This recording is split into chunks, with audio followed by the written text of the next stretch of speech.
Voici la réalisation de l'exercice par étapes.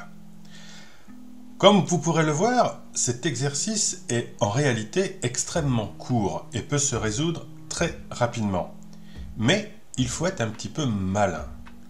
C'est d'ailleurs l'une des choses les plus difficiles à enseigner au cours de formation.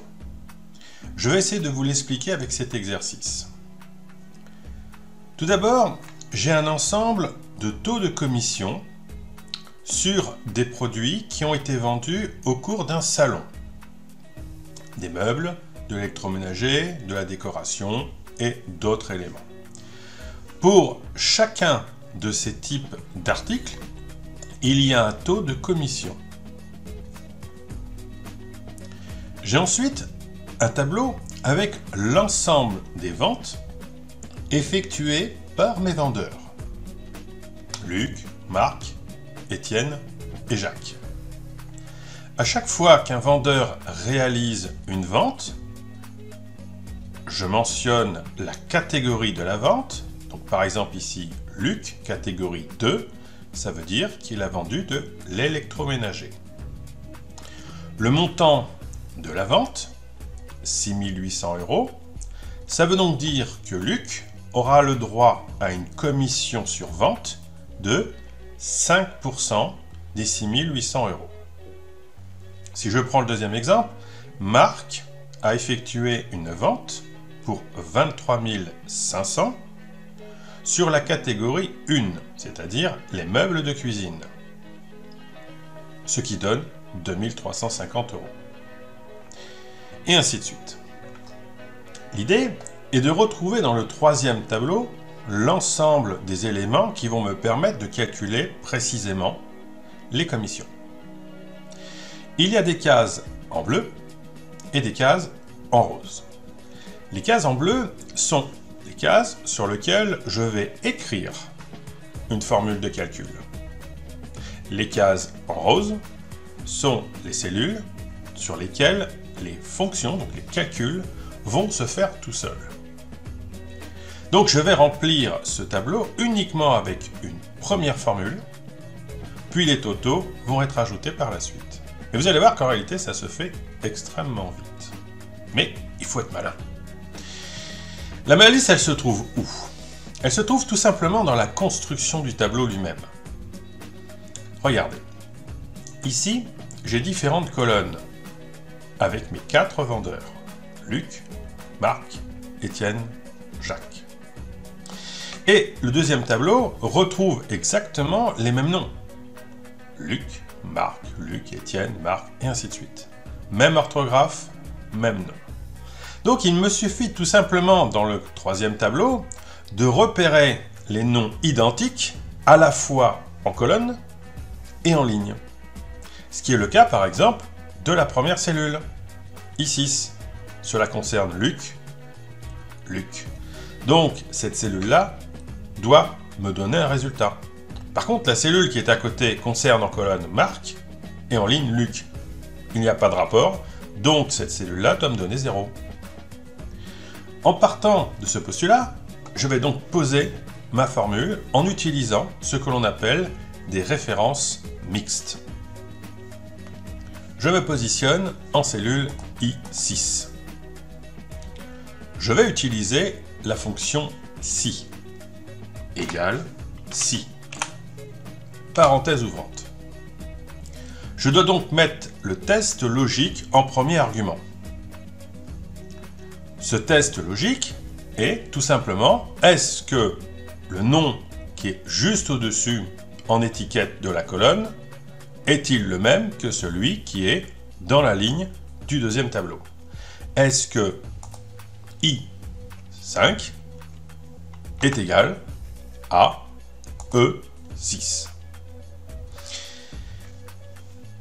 Je vais donc fixer la lettre E de la colonne de vente en mettant un $, devant le E. Mais je ne veux pas que la ligne change, donc je vais fixer la ligne numéro 5.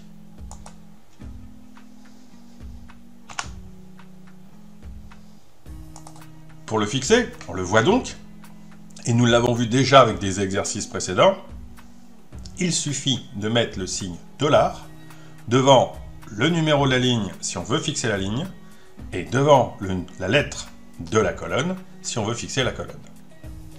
Donc avec cette astuce ici, je fais simplement une comparaison de l'information qui se trouve en I5 que je compare à E6. Et je vais pouvoir recopier à droite et vers le bas. Deuxième argument. Donc je me positionne dans ma formule, point virgule. Dans le cas où l'information est la même, c'est-à-dire j'ai Luc dans la colonne et Luc dans la ligne. C'est vrai. Donc je vais aller faire une recherche du montant de la commission que je vais multiplier par le montant de la vente. Donc, recherche V. Parenthèse ouvrante. Hop, sans faute, ce serait mieux. Recherche V, parenthèse ouvrante. Je recherche quoi? Je recherche l'information qui se trouve dans la cellule F6. Donc je vais aller rechercher, effectivement, F6. Mais, toujours pareil, je vais recopier vers le bas et vers la droite. Donc, il ne faut pas que je change de colonne.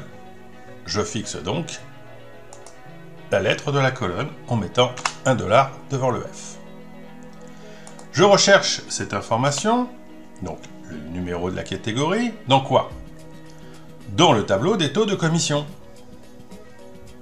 qui va de A6 jusqu'à C9. Toujours pareil, je réfléchis, je me dis oui, ce tableau est à cet endroit, je vais faire des recopies, il ne faut pas qu'il bouge. Donc, j'appuie sur la touche F4 pour figer à la fois $A, $6 jusqu'à $C, $9. C'est ce qu'on appelle la matrice. Point virgule. Donc, je vais aller rechercher le numéro de la catégorie dans l'ensemble des taux de commission. Mais pour obtenir quoi? Pour obtenir le pourcentage de la commission. Et ce pourcentage de la commission se trouve dans la colonne 1, 2, 3. Donc la troisième colonne. J'écris 3. Je ferme la parenthèse pour fermer la fonction recherche V. Puis, je multiplie par le contenu de la cellule G6. Eh oui, parce que j'ai récupéré le pourcentage de la commission, mais il faut que je multiplie ce pourcentage par le montant. Toujours pareil, je réfléchis. Est-ce que je vais faire une recopie? Oui. Vers le bas, vers la gauche, qu'est-ce que je dois figer? Je dois figer, toujours pareil, la colonne. Tic. Donc je mets $1 devant le G.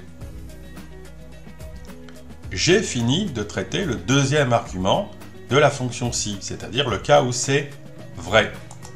Je mets un point virgule. Je dois aussi traiter le fait que le prénom est différent, donc le cas faux. Dans le cas où c'est faux, guillemets, guillemets, je ne fais rien. Et je ferme la parenthèse de la fonction si. Je valide en cliquant sur la coche. 340. Effectivement, 340, c'est 5% de 6800.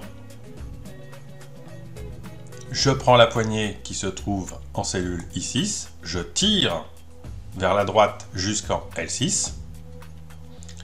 Les trois autres cases sont vides. Effectivement, les prénoms sont différents, donc je ne fais rien. Je prends la petite poignée, je tire vers le bas. Et là, à chaque fois qu'un prénom est identique à la fois en colonne et en ligne, j'ai un calcul. Marc, Marc, Luc, Luc, Étienne, Étienne, et ainsi de suite. Et il a bien calculé la multiplication du pourcentage par le montant. Il ne reste plus qu'à faire les totaux. Et là aussi, ça va aller encore très vite. Par exemple, hop, je me mets dans une cellule au hasard de ce tableau. N'importe laquelle, et pas forcément un total. Je fais CTRL A avec les touches raccourcies du clavier, CTRL A. Tout le tableau se sélectionne. et je fais un autre raccourci clavier qui est Alt égale.